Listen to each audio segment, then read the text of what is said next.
آیا تاسو خبر یې چې تر دې دمه څومره پښتانه هنرمندان او فنکاران د څه حادثو یا رنځونو له کبله ځواني مرګ له دنیا څخه تللي دي؟ نن هم په دې خبره کوو که کولی شئ نو تر پای راسره پاتې شئ. سلامونه او احترامات ملګرو، د یو نوي ریپورټ سره زه یم وقار شاه دریاب.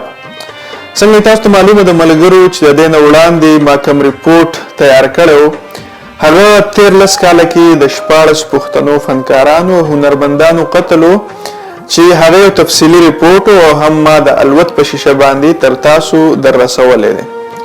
دا نن چې کوم ریپورټ دی دا د هغه فنکارانو هنرمندانو په اړه دی کوم چې د سرنجونو او حادثو له کبله ځواني مرګ له دنیا څخه تللي. په دې ریپورټ کې زموږ سره لومړی هنرمند ده رابعه تبسم.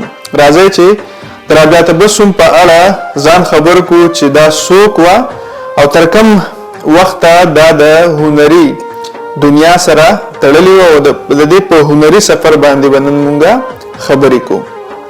د پښتو په ښځینه سندرغاړو کې د غزل منلی شوې نامه رابعه تبسم هم ده.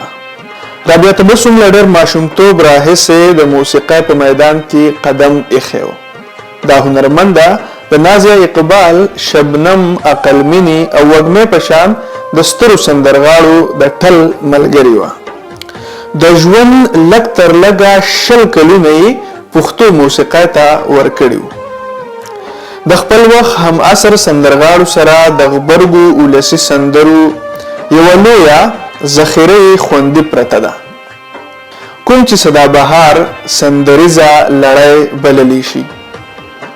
په وروستو کې د رابعه تبسم قرار راشه دا مې ټول قصور د یار دی او زما تصویر در سره شته که سوځولی دی.